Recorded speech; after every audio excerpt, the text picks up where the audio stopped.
Vamos retornar ao primeiro livro dos Reis. Abra sua Bíblia no primeiro livro dos Reis, capítulo de número 2. Primeiro livro dos Reis, capítulo de número 2. Nós retornamos ali ao primeiro livro dos Reis, no início do reinado, ou da corregência de Salomão no trono de Israel. Primeiro livro dos Reis, capítulo 2, do versículo 28 ao versículo 35. O texto nos falará sobre a morte de Joabe, aquele velho guerreiro e comandante das forças de Davi, que era acusado de assassinato e que por fim também traíra a Davi e Salomão, se ajuntando com Adonias, que fora morto, como vimos no domingo passado. Primeiro livro dos Reis, capítulo 2, de 28 a 35. Eu farei, irmãos, a leitura, Bárbara querida, Diácono Luiz amado, licenciado Mateus, Noemi, farei a leitura e nós acompanharemos a Bíblia, o que Deus nos fala por meio de sua palavra, ok? O versículo 28 diz assim: chegando essa notícia a Joabe, porque Joabe se tinha desviado seguindo a Adonias, ainda que se não desviara seguindo a Absalão, fugiu ele para o tabernáculo do Senhor e pegou nas pontas do altar. Foi dito ao rei Salomão que Joabe havia fugido para o tabernáculo do Senhor, e eis que está junto ao altar. Enviou, pois, Salomão a Benaia, filho de Joiada, dizendo: vai, arremete contra ele. Foi Benaia ao tabernáculo do Senhor e disse a Joabe: assim diz o rei, sai daí. Ele respondeu: não, morrerei aqui. Benaia tornou com a resposta ao rei, dizendo: assim falou Joabe, e assim me respondeu. Disse-lhe o rei: faze melhor como ele te disse. Arremete contra ele e sepulta-o, para que tires de mim e da casa de meu pai a culpa do sangue que Joabe sem causa derramou. Assim o Senhor fará recair a culpa de sangue de Joabe sobre a sua cabeça, porque arremeteu contra dois homens mais justos e melhores do que ele, e os matou à espada, sem que Davi, meu pai, o soubesse, isto é, a Abner, filho de Ner, comandante do exército de Israel, e a Amasa, filho de Jeter, comandante do exército de Judá. Assim recairá o sangue destes sobre a cabeça de Joabe e sobre a cabeça da sua descendência para sempre. Mas a Davi e a sua descendência e à sua casa e ao seu trono dará o Senhor paz para todo o sempre. Subiu Benaia, filho de Joiada, arremeteu contra ele e o matou. E foi sepultado em sua casa no deserto. Em lugar de Joabe, constituiu o rei por comandante do exército a Benaia, filho de Joiada, e em lugar de Abiatar, a Zadoque, por sacerdote. Vamos orar ao Senhor? Ó Deus santo e bendito, tua palavra foi lida. Ó Deus, ajuda-nos agora a expor a tua palavra, pregá-la com fidelidade, e que ela nos fale ao coração, ó Deus, e nos dê a graça de entender, ó Pai, espiritualmente, que o Senhor não permitirá que nenhum assassino, nenhum violento, nenhum pecador permaneça no seu reino, ó Deus. Portanto, ó Deus, que o Senhor nos dê a graça de, enquanto ouvimos tua palavra, examinarmos a nós mesmos, confessarmos nossos pecados e nos arrepender deles, e irmos a Cristo, o Rei da Glória, o misericordioso Rei, para que Ele se compadeça de nós, nos perdoando os pecados. Assim nós oramos, pedindo a iluminação do Espírito ao nosso coração e mente, em nome de Jesus, com o perdão dos nossos pecados. Amém. Salomão sentou-se no trono. Vocês se lembram que antes de fazê-lo, Davi o instruiu perto da sua morte, dizendo: olha, há coisas que eu não resolvi e que você tem que resolver. Tem uma agenda aqui que você tem que atender para ela. Você tem que dar fim a Joabe, porque ele é um assassino de sangue frio. Apesar de ter me ajudado nas batalhas, muitas vezes, ele assassinou dois homens justos. Ele tem que morrer, meu filho. E depois você tem que lidar com Simei, que me amaldiçoou. Foi contra a autoridade de Deus. Esse homem é perigoso para o reino. Faz, Salomão, como bem te parecer. Que Deus te dê sabedoria, para que você não permita que estes homens desçam em paz à sepultura, mas desçam com sangue. E agora Salomão está no trono, como nós temos visto. E ele, antes de atender à agenda do seu pai com relação a Joabe, o que ele fará agora, e a Simei, o que ele fará posteriormente, ele antes tem que resolver a questão de Adonias, algo que ele não esperava. Quando Adonias faz, como vimos no último domingo, o pedido acerca de Abisag, lembra? Dá-me Abisag, ele pediu. E então Betseba foi até o filho Salomão e Salomão disse, não, ele quer o reino. Ele quer a concubina real porque ele quer o reino. Já não bastava a graça que eu dei a ele, permitir que ele vivesse depois da rebelião que ele provocou, agora ele morrerá. E Salomão deu ordem para que Adonias fosse morto. E vocês se lembram que Abiatar, o sacerdote, no início da revolução de Adonias, da rebeldia dele, havia se juntado com Adonias e tinha abandonado a Salomão e a Davi. E no texto final que nós vimos no domingo passado, Salomão diz a Abiatar, o sacerdote, foge daqui, vai e sai de Jerusalém, você será banido de Jerusalém, você não vai viver mais aqui. E se souber que você fez algum mal, você morrerá. Então, Salomão poupou a vida de Abiatar, o sacerdote, embora ele tivesse sido cúmplice na revolta de Adonias, porque Abiatar era um sacerdote e Abiatar tinha servido a Davi. Então, Salomão teve misericórdia, porém o julgou por meio do banimento de Jerusalém. O que acontece agora? Joabe, como diz o texto, fica sabendo do que fez Davi a Abiatar, o sacerdote. E se as coisas não correram muito bem para Abiatar, porque fora banido de Jerusalém, sob a ameaça de que se fizesse alguma coisa má morreria, para Joabe as coisas iriam muito pior. Porque não só ele havia se ajuntado a Adonias no levante contra Salomão, como também havia ainda assassinado 2 homens justos, coisa que Davi ainda não tratara e que Salomão ficara de tratar. E Joabe percebeu que a vez dele tinha chegado. Por isso que nós vimos aqui no início do texto, ele tomando providência, Joabe, de recorrer ao templo do Senhor e ao altar pegando nas pontas. Porque ele sabia que depois de tratar Adonias e Abiatar, Salomão trataria com ele. E Joabe sabia, como nós veremos, que ele era digno de morte. Ele sabia que ele merecia morrer. É por isso que ele, antes de qualquer coisa, antes de Salomão ir ter com ele já está fugindo, pedindo misericórdia. Porque ele sabe que ele merece morrer. É isso que o texto fala. Olha aí, versículo de número 28. Chegando essa notícia a Joabe, que notícia? De que Adonias tinha morrido, tinha sido morto por Salomão, por causa do levante. Levante esse que Joabe participou, e também que Abiatar havia sido banido de Jerusalém. Chegando estas coisas, essas notícias a Joabe, o que ele fez? Diz aí. Fugiu ele para o tabernáculo do Senhor e pegou nas pontas do altar. Então Joabe fica sabendo, irmãos, de que Salomão começa a executar a justiça e a eliminar os inimigos do reino. E Joabe havia, de fato, agido contra o reino de Salomão, a apoiar Adonias. Joabe, então, agora, depois dessas más notícias terem chegado aos seus ouvidos, foge para o templo e se agarra no altar. É interessante aqui que o altar era a última solução, a última opção para Joabe. Vocês estão lembrados que em Êxodo 21 havia uma ordenança da parte de Deus para dar misericórdia a alguém que havia assassinado a outro, ou melhor, matado a outro homem, sem querer. Que essa pessoa que matou alguém por acidente fosse ao altar do tabernáculo e tocasse as pontas do altar, onde o sacrifício era realizado, onde o perdão era dado, certo? Tocasse ali. E assim essa pessoa que havia matado alguém por acidente estava pedindo clemência, porque não tinha culpa do que aconteceu, última culpa. Porque foi por acaso que a morte aconteceu, foi por acidente que aquilo aconteceu, e não por culpa de fato, e não por má intenção. Então, Êxodo 21 providenciava ou trazia uma provisão para os homens que houvessem matado alguém sem querer, pedir por misericórdia para que não fosse morto.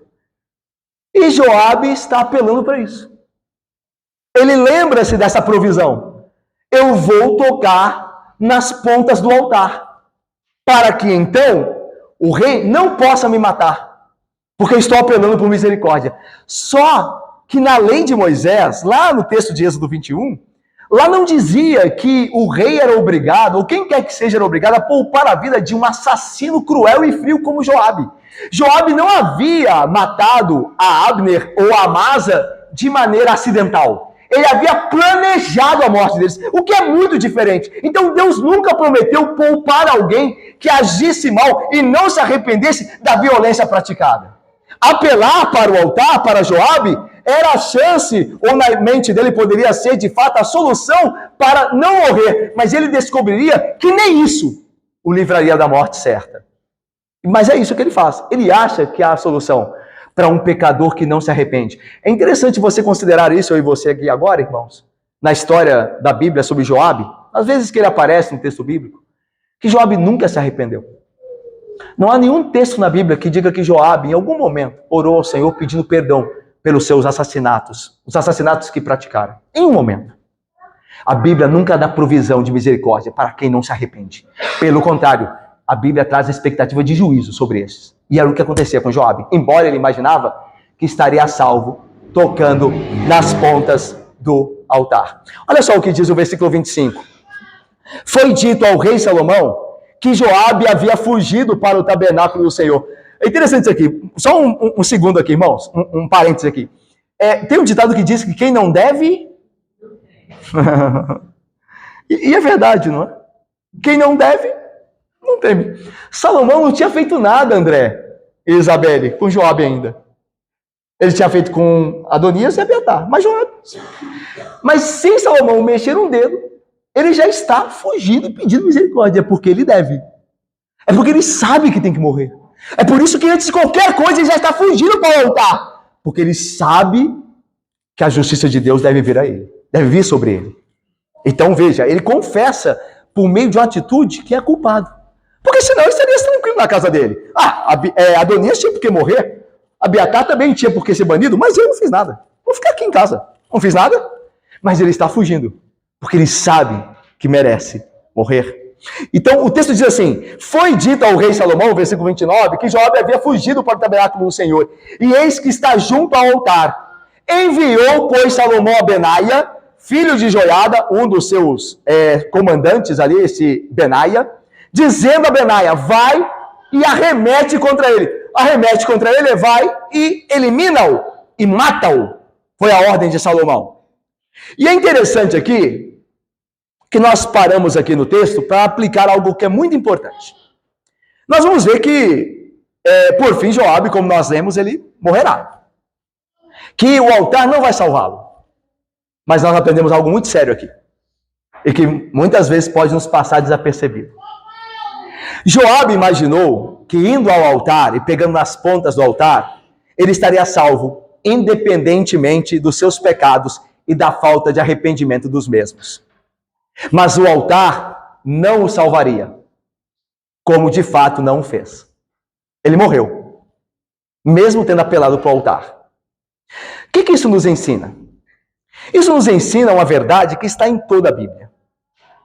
De que pecadores não arrependidos, que acham que estão salvos e tranquilos só porque estão próximos das coisas de Deus, eles estão enganados.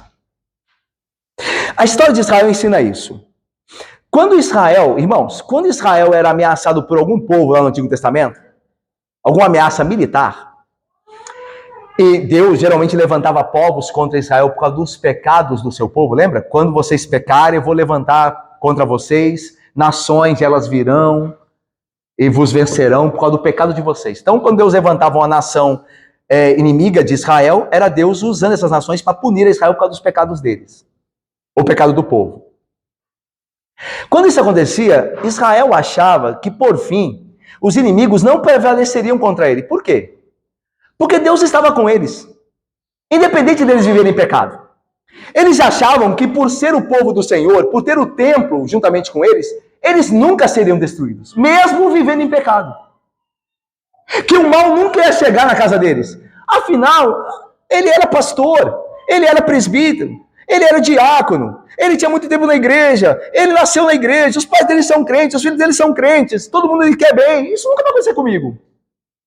Eu estou pecando, mas eu vou ao domingo na igreja. Eu faço a oração de confissão, ainda que eu continue pecando, nada vai acontecer comigo. Era como Israel pensava. E o profeta Jeremias acusa isso. Olha o que diz o texto do profeta Jeremias, eu vou ler para vocês, prestem atenção. Palavra que da parte do Senhor foi dita a Jeremias. Põe-te, Jeremias, à porta da casa do Senhor, falando da casa do Senhor do templo, e proclama ali esta palavra e diz: ouvi a palavra do Senhor, todos de Judá, vocês que são religiosos e pensam que estão seguros por sê-lo. Vós, os que entrais na porta da casa do Senhor, vocês que entram para adorar o Senhor na casa do Senhor. Continua. Assim diz o Senhor dos Exércitos, o Deus de Israel. E olha o que o Deus de Israel disse a eles: emendai os vossos caminhos e as vossas obras, ou seja, consertem a vossa vida, e então vos farei habitar neste lugar que vocês procuram para me adorar. Não confieis em palavras falsas, dizendo: templo do Senhor, templo do Senhor, templo do Senhor.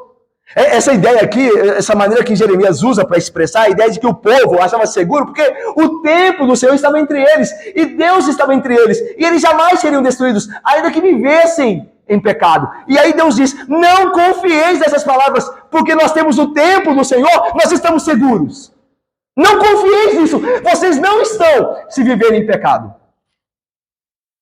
Aí diz, continua o texto: eis que vós confiais em palavras falsas, que de nada aproveitam. Aí olha só o que Deus diz agora. O que é isso? A pergunta. Deus está fazendo uma pergunta aqui. O que é isso que estão fazendo? O que vocês estão fazendo? O que é isso? Vocês furtam, matam, cometem adultério, juram falsamente, queimam incenso aos vossos deuses, andam atrás de deuses que não conheceis, e depois vocês vêm e se pondem na minha casa para me adorar, e dizem que estão salvos. O texto de Jeremias diz isso aqui. Sim, vocês dizem que estão salvos, vêm à minha casa só para continuarem a praticar pecado. Será esta casa que se chama pelo meu nome um covil de salteadores aos vossos olhos, para vocês se comportarem assim, pecando durante a semana e vindo no final de semana para dizer que está tudo certo, para vocês voltarem ao pecado no início da semana? É assim que vocês estão fazendo, diz Deus. Que é isso que vocês fazem? Fazem todo o pecado durante a semana e domingo vocês estão aqui. E aí Deus diz assim: eis que eu mesmo vi isso, diz o Senhor. A ideia é: eu, Senhor, estou vendo isso. Ninguém pode ver, ninguém pode saber. Mas eu, Senhor, sei. Como é que vocês vêm para cá? O que vocês têm feito antes de vir? Eu, Senhor, sei. Assim, meus irmãos, tanto no texto de Jeremias como no texto aqui de Joabe, nós estamos vendo que apelar para a casa do Senhor, para a presença do Senhor, quando nós estamos em pecado e não nos arrependemos, é falsa segurança. Você imaginar que não vai acontecer nada com você e comigo, porque nós estamos aqui, enquanto nós pecamos a semana inteira, é falsa segurança. Até porque nós devemos levar em consideração que o juízo começará pelos da casa do Senhor. Os primeiros a serem julgados são os que estão dentro da casa do Senhor, na obra do Senhor, e não a fazem de coração. São esses os primeiros a serem julgados. Olha o que o apóstolo Pedro diz. É lá no Novo Testamento, tá? Para alguém não dizer que é o Deus do Antigo Testamento.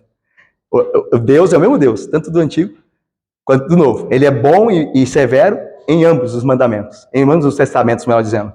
Mas olha o que diz Pedro. Porque a ocasião de se começar o juízo pela casa de Deus é chegada. Ora, se primeiro vem por nós, qual será o fim daqueles que não obedecem ao Evangelho de Deus?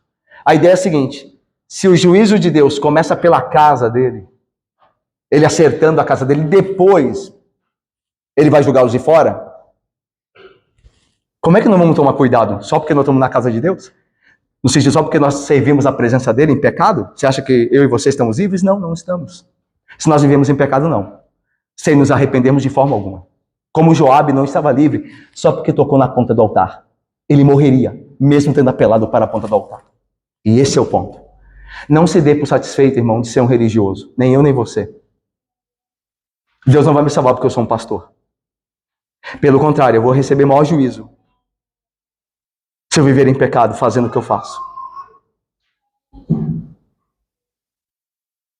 É o que a Bíblia diz. Não se dê por seguro só por frequentar uma igreja. Emendai o vosso caminho. Endireitai as vossas veredas. Deixe o ímpio o seu caminho e o injusto os seus pensamentos. E converta-se ao Senhor. E Ele terá compaixão e muito perdoará. Mas faça isso. Não se dê por seguro só porque você está aqui e eu todo domingo. Ok? Vamos mais? Versículo 30. Foi Benaia, a ordem de Salomão, segundo a ordem de Salomão, ao tabernáculo do Senhor e disse a Joabe: assim diz o rei, sai daí. A ideia é, nós não queremos te matar no altar. Você não pode apelar para o altar. Não é o seu caso. Você é um assassino. Você não matou ninguém por acidente. Como o texto vai deixar claro, Salomão vai lembrar disso. Por que Joabe tinha que morrer? Então sai daí, sai do altar, não serve, você não terá misericórdia. E aí, o que Joabe responde? Não, morrerei aqui. É o que Joabe respondeu a Benaia. Aí Benaia ficou receoso. O comandante de Davi ficou receoso. Eu mato ou não mato? Porque eu não quero blasfemar contra o altar. Eu não quero fazer algo errado. E agora? Eu mato o homem ou não mato no altar de Deus? Aí diz o texto que ele tornou ao rei Salomão com a resposta de Joabe. E diz o texto no versículo 30. Assim falou Joabe e assim me respondeu. Então a recusa de Joabe criou a Benaia um dilema. Se ele deveria ser executado ou não no santo tabernáculo. Então Joabe volta a Salomão e diz: olha, eu tenho uma dificuldade aqui, rei. E eu não sei o que fazer, o que o senhor me diz? E Salomão não vai titubear. Olha o versículo de número 31. Disse-lhe o rei: faze como ele te disse. Arremete contra ele e sepulta-o. A ideia é, executa ele. Executa e não leva em consideração a posição dele. Ou ele está no altar ou não. Para que tires de mim, olha o que Salomão está preocupado. Para que tires de mim e da casa de meu pai a culpa do sangue que Joabe sem causa derramou. Isso aqui é muito importante, esses versículos agora, olha só. Salomão continua, o rei Salomão continua. Assim o Senhor fará recair a culpa de sangue de Joabe sobre a cabeça dele, ou a sua cabeça aqui. Porque arremeteu, matou 2 homens mais justos e melhores do que ele, e os matou à espada, sem que Davi, meu pai, o soubesse. Isto é, matou a Abner, filho de Ner, comandante do exército de Israel, e Amasa, filho de Jéter, comandante do exército, filho de Judá. Aqui, Débora, querida, Caio, Bárbara, Rebeca, Nébora, querida, Valéria, Sofia. Aqui é muito importante, porque o que está acontecendo aqui, Bia? Deus está, através da palavra de Salomão, Deus está lembrando que Joabe merece a condenação, ele merece a execução. E aqui Salomão está dizendo o porquê disso. Não é sem motivo que ele está trazendo a espada, que aquele magistrado vai executar. Ele aqui lembra os motivos. Então a ideia é de que quando Deus julga, ele não faz sem motivo. Quando Deus julga, ele não faz sem motivo. Quando a autoridade usa da espada, que é o caso do rei, né? Aqui nós estamos lidando com um texto que fala sobre magistratura, né? O magistrado, aqui o rei que está executando, mandando, vai e arremete contra ele, é a pena de morte. Tem um motivo, irmãos. Aqui tem um motivo. Ele matou 2 homens, ele assassinou, ele quebrou o mandamento. O mandamento lá em Êxodo 20, não matarás, ele é melhor traduzido por não assassinarás. Às vezes nós encontramos pessoas que são contra a pena de morte, dizem assim, nós não podemos matar ninguém, ninguém pode matar ninguém, porque está escrito no mandamento, não matarás. Se nós achamos assim, estamos entendendo errado o mandamento. O mandamento é a advertência para você não assassinar ninguém, porque se você o fizer, como cometer os outros pecados, juízo virá sobre você. Então a ideia aqui é que Joabe tinha quebrado o mandamento do Senhor. Ele tinha assassinado 2 homens a sangue frio, a traição, sem que ninguém soubesse. E ele merece morrer. O Estado aqui, por assim dizer, o reino está praticando a justiça. Porque ele merece morrer, ele fez algo digno de morte. Ele matou 2 homens, ele assassinou 2 homens justos e melhores do que ele. Ele não pode continuar vivo. Então aqui é a justiça do Estado, do magistrado, sobre o assassino, sobre o criminoso, quem quebrou a lei. E aí, Salomão ainda, a gente vai voltar a esse ponto, mas Salomão, no versículo 33, diz assim, assim recairá o sangue. A ideia de recair o sangue é a justiça retributiva de Deus, né? Aquela que retribui. Ou seja, ele assassinou, ele usou da espada, ele será morto à espada. Então cairá o sangue na cabeça dele, no lugar que tem que cair. Aquele que, lembra que Deus retribuirá a cada um segundo a sua obra? Segundo o seu procedimento. A gente leu isso lá em Romanos. Então, se ele assassinou alguém, se ele derramou o sangue dele tem que ser derramado. Porque aí é justiça. A gente não clama por justiça? Essa é justiça. Se alguém derramar o sangue do homem, o seu sangue será derramado. Porque na balança é a única coisa que iguala. O que vale o sangue de um homem? O sangue de quem o derramou. Porque a balança é justa. Ok? É isso que está dizendo aqui. Assim se fará cair o sangue que ele derramou sobre a cabeça dele. Porque ele derramou sangue, então o sangue dele tem que ser derramado. O procedimento dele tem que ser retribuído, na mesma medida. Esse é o ponto. Aí haverá justiça. E o rei tem que estar preocupado com a justiça. E aí ele continua. E assim, a casa de Davi, a sua descendência e o seu trono, o Senhor lhes dará paz para todo sempre. Na verdade, Salomão também está preocupado sobre a bênção de Deus sobre a casa de Davi e a sua casa. Ou seja, a casa de seu pai, o reino de Israel. Porque o reino que procede injustamente não prevalece, não permanece. Porque Deus não permitirá. Então Salomão quer que o reino seja abençoado. E o reino não pode ser abençoado quando comete injustiça. Que injustiça cometeria o reino? Deixar um assassino sem a devida retribuição. Isso é injusto. E o reino não pode praticar injustiça porque Deus não abençoa. Então, para que haja paz na casa de Davi, temos que praticar a justiça. Não é à toa, meus irmãos, que nos primeiros anos do rei Salomão foi onde o reino mais expandiu, mais cresceu. É interessante que países, estados e cidades que combatem a criminalidade crescem em prosperidade. É interessante isso. Eles são abençoados quando eles dão à criminalidade aquilo que ela merece. A sociedade agradece. A sociedade tem paz para trabalhar. A prosperidade, como houve no reino de Salomão. Porque ele tratou com justiça os criminosos do seu reino.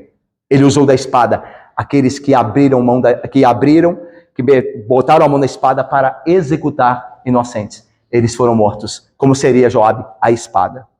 Deus abomina, veja só agora, Deus abomina, Cristina, minha irmã, a violência injusta, não a violência justa, não o uso da força justo. Ele abomina a violência injusta. A que Joabe tinha cometido era injusta. Ele matou homens que não mereciam ser mortos. Ele matou a traição, homens melhores do que ele. Deus abomina isso, mas Deus não abomina a violência justa, o uso da força do Estado de maneira justa. Pelo contrário, ele recomenda. Nós veremos isso. Joabe era um homem violento. Ele era culpado de derramar sangue inocente. A sua culpa de sangue por esse pecado não havia ainda sido paga, mas precisava ser paga. Se Salomão não tivesse aplicado a justiça a Joabe, dando-lhe o castigo que merecia os seus pecados, então ele mesmo teria se tornado culpado, Salomão mesmo teria se tornado conivente com o pecado de Joabe, pois sua responsabilidade como rei exigia que ele garantisse a justiça e que essa justiça fosse feita.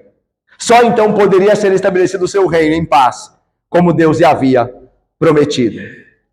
Qual que é a aplicação que temos desse trecho que vemos? Que Salomão exige a retribuição para com Joabe, exige que ele seja morto pelo que ele fez. O que isso nos ensina? Qual é o princípio que nos traz hoje?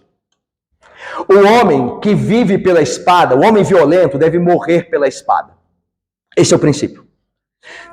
Nós estamos falando aqui de magistratura, de lei civil. Não estamos falando do que a igreja faz, mas dos que os magistrados devem fazer. Nós estamos dando um contexto que fala de magistratura, de um rei. Então, no contexto, na esfera do Estado, o homem violento tem que ser morto. Ele tem que pagar. O assassino tem que pagar com a própria vida. Esse é o princípio. Vamos mais. Esse é um princípio divino estabelecido sobre a terra. Os violentos pela violência morrerão. Essa verdade foi dita, melhor dizendo, na boca do nosso Salvador. É interessante, porque agora nós podemos achar, nossa, mas Jesus, né? Que é o Deus e o Rei de amor, o Senhor, o Rei de amor, mas ele disse isso, nosso Senhor Jesus, ele disse a Pedro, guarda a espada, porque os que usam da espada, a espada morrerão. O que Jesus está dizendo é que aqueles que abrem mão da violência, devem ser mortos com a força da mesma violência que praticaram. Eis que Jesus está dizendo: Pedro, não vá contra esses homens. Apesar de fazerem o que é mal e prenderem, e eu estar sob o controle, eles são autoridades. Guarda a tua espada, porque se você for violento com eles, eles têm o direito de ser violentos com você. Guarda a espada, Pedro, porque os que abrem mão da espada, a espada perecerão. Portanto, meus irmãos, esse dito proverbial não deve ser entendido num sentido absoluto e incondicional, como se o uso da espada fosse sempre errôneo. Ou seja, nós não precisamos usar da espada nunca. Não, pelo contrário. Quando o Estado, que é ministro de Deus vingador, não tira a vida de quem propositalmente tirou a vida de outro, ele está pecando contra Deus, deixando de cumprir o seu propósito e desprezando a vida, irmãos. Quando o Estado deixa de tirar a vida de alguém que tira a vida de outras pessoas, ele está não só pecando contra Deus, deixando de cumprir a sua função, que é pagar o mal com o juízo, que é usar da espada a quem faz o mal, mas também despreza a vida, como se a vida não valesse nada. Não é assim, irmãos? Por que os criminosos continuam matando? Porque o Estado não os abate. Porque a vida não vale nada. Se a vida valesse, então quem tira a vida morreria, daria a própria vida no lugar. Se a vida valesse algo. Se a vida fosse algo tão precioso, quem tirasse a vida de alguém pagaria com a própria vida. Porque não há nada mais precioso do que uma vida. Agora, quando nós pensamos em penas atenuantes, fora a pena de morte, nós estamos desvalorizando a vida. Nós estamos dando o mesmo peso para ela. Quer habitar bem? Quer estar tranquilo? Não faça o mal.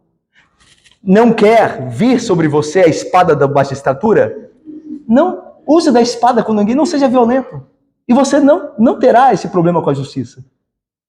Mas a justiça tem que agir quando encontra um homem violento.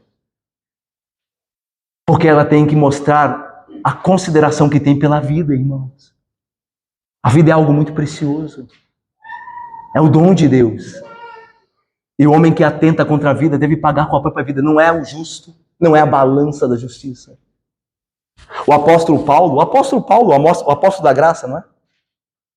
Ele lá em Atos diz: se eu pratiquei algum crime, quando ele estava sendo julgado, ele disse: se eu pratiquei algum crime digno de morte, estou pronto a morrer.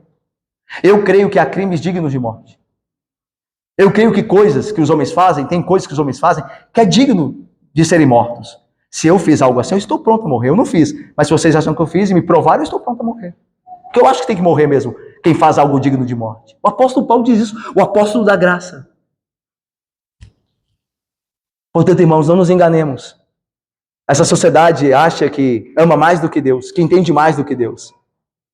E é por isso que a violência progride ao redor de nós. É por isso que a injustiça ainda prevalece. Porque nós não damos lugar à justiça verdadeira. Aquela que Deus estabeleceu. Aquela que diz: Deus, não assassinarás. Porque se fizer, não é sem motivo que o meu magistrado, que o meu vingador traz a espada. Porque é ministro meu para vingar aquele que faz o mal. Para vingar a alma daquele que morreu por aquele que faz o mal. Paulo diz isso em Romanos 13. Que o magistrado é vingador, carrega a espada para dar a punição a quem pratica o mal. Portanto, irmãos, a Bíblia está ensinando isso. Este mundo quer nos dizer que todos os homens têm direitos. O criminoso tem mais direito do que o justo. Lembra o que Isaías disse que eles fariam? Como fazem? Chamam o mal de bem e o bem de mal. Quem tem que pagar é o justo, não o criminoso. O criminoso é cercado de benesses. Como o do criminoso é preso, é a polícia que tem que responder. Se fez algum mal, se abusou. É claro, irmãos, que policiais podem abusar, que existem maus policiais, como existem maus pastores, como existem maus advogados, como existem maus médicos. Existe gente má em todo o que é profissão.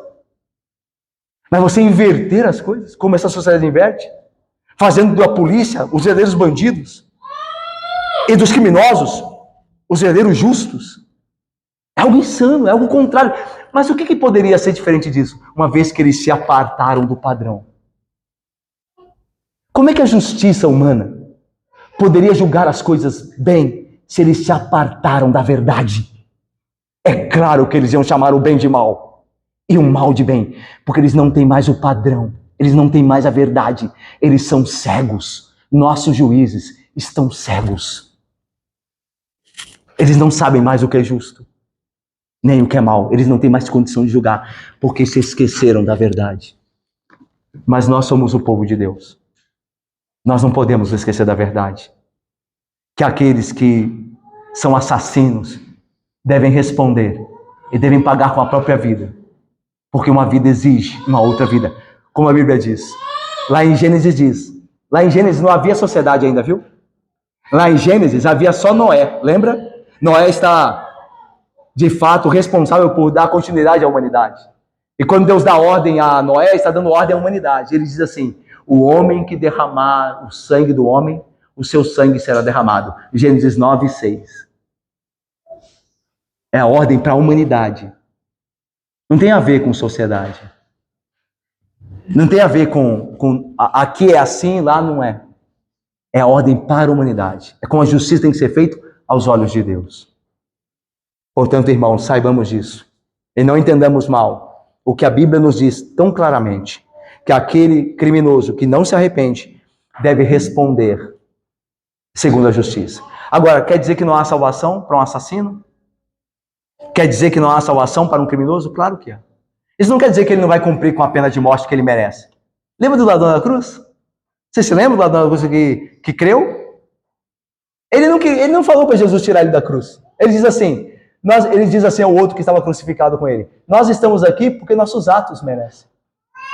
Nós estamos aqui porque nós merecemos. Meu irmão, o criminoso na cruz, arrependido, diz assim, nós merecemos a execução, nossos atos merecem isso aqui. Mas mesmo agora, nada me impede de ser salvo se eu crer. Senhor Jesus, eu não quero que o Senhor me livre da cruz porque eu mereço ela aqui. O Estado está certo em me punir, porque eu fui um criminoso. Mas eu creio em Ti agora. Lembre-te de mim quando vieres no Teu reino. Aí Jesus diz, hoje mesmo estarás comigo no paraíso.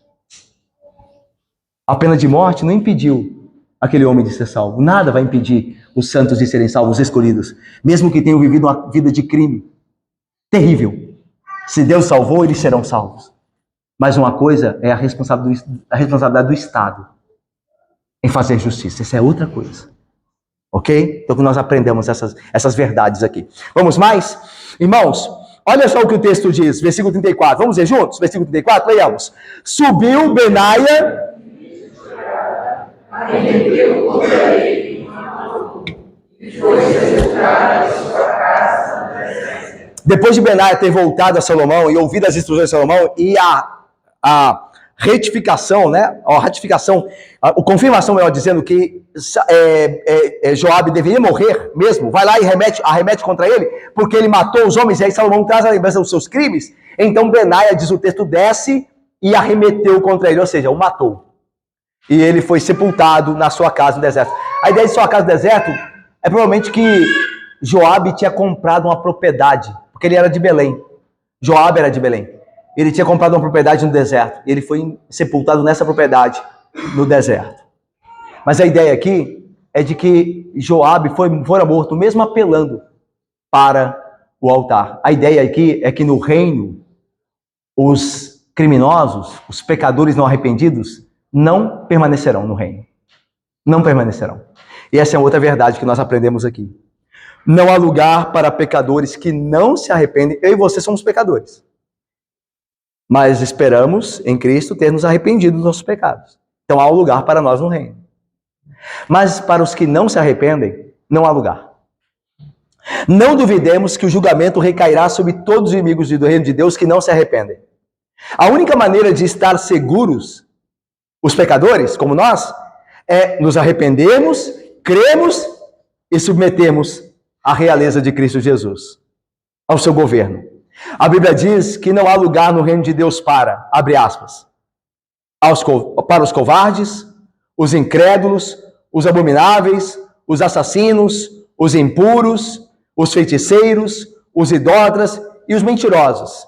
Apocalipse 21:8. O lugar deles é o lago que arde com fogo e enxofre, a saber, a segunda morte.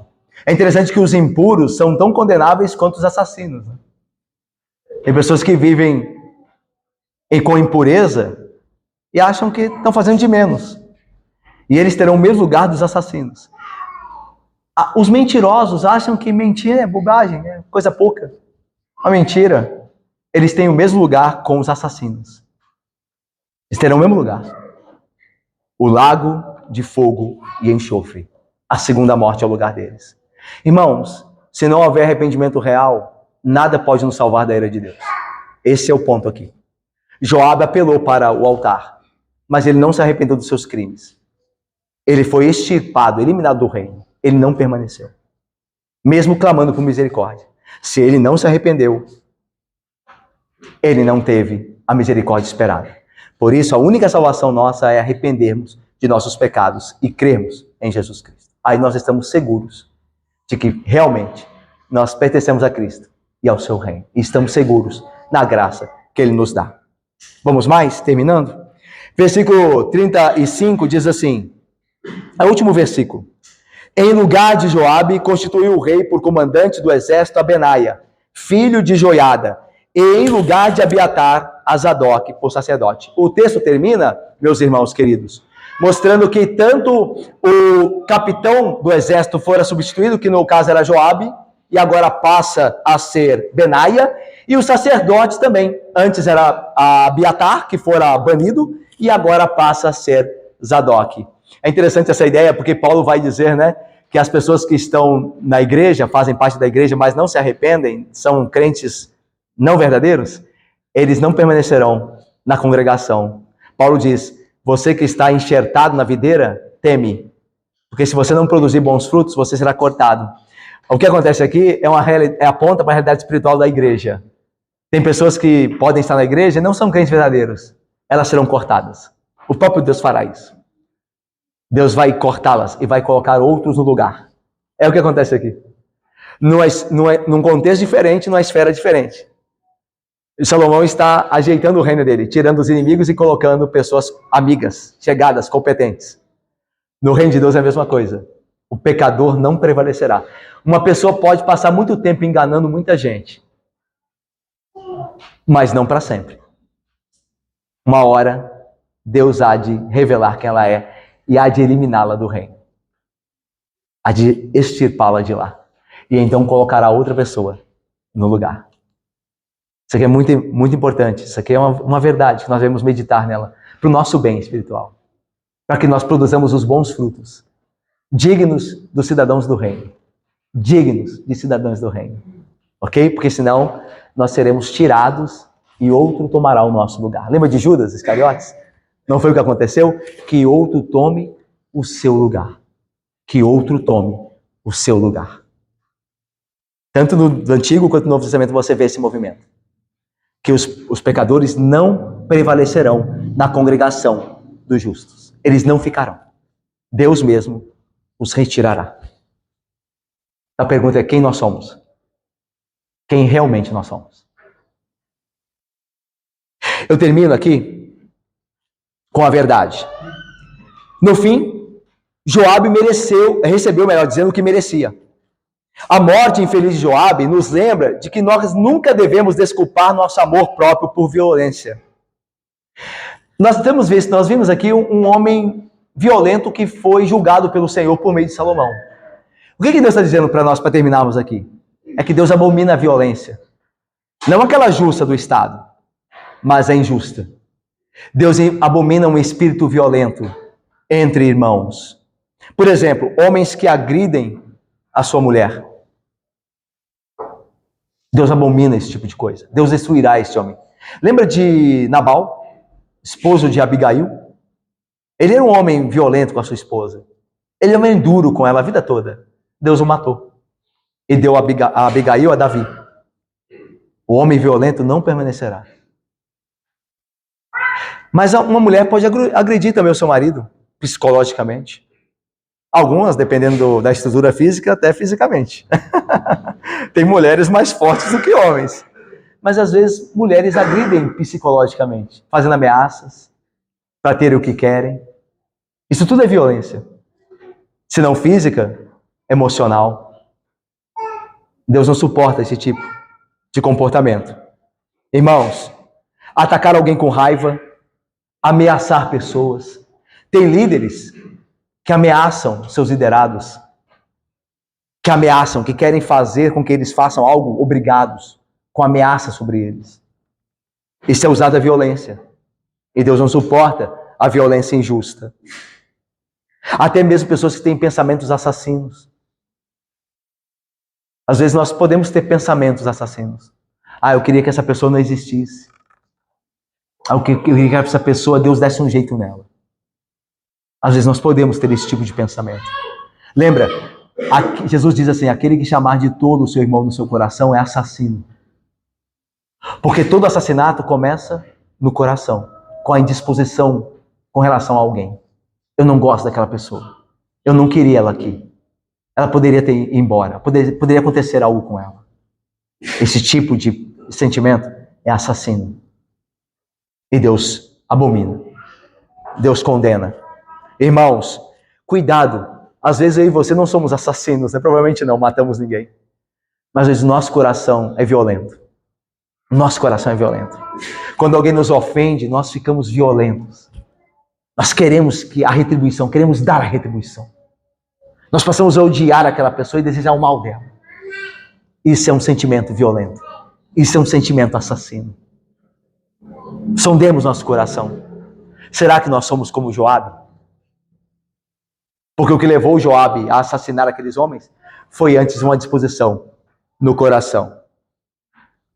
Nós aprendemos, meus irmãos, aqui, e para terminar, que a única coisa que pode nos salvar dos nossos pecados, o que Joabe não fez, Joabe não se arrependeu, mas nós aprendemos aqui que a única coisa que pode nos salvar dos nossos pecados é arrepender-nos e irmos a Cristo Jesus.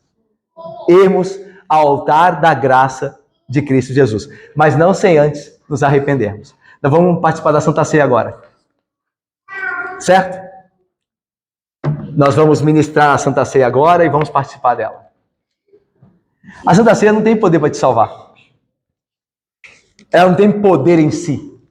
Não é comer do pão e beber do vinho, está tudo bem. Se você e eu não nos arrependermos, se eu e você sinceramente não nos arrependermos dos pecados e cremos naquele que pode nos purificar de toda a injustiça, nós não seremos salvos, ainda que participemos da mesa. Participar da mesa para mim e para você pode ser como agarrar nas pontas do altar. Eu passei a semana inteira pecando, mas agora eu vou tomar da Santa Ceia.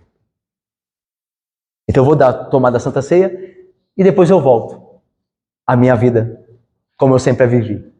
Isso não te salvará e não me salvará, como não salvou a Joabe. O texto de Joabe nos ensina a comer do pão e beber do cálice, mas não sem antes examinarmos a nós mesmos e nos arrependermos de nossos pecados. Que Deus nos abençoe agora, que vamos participar do corpo e do sangue do Senhor. Amém, irmãos.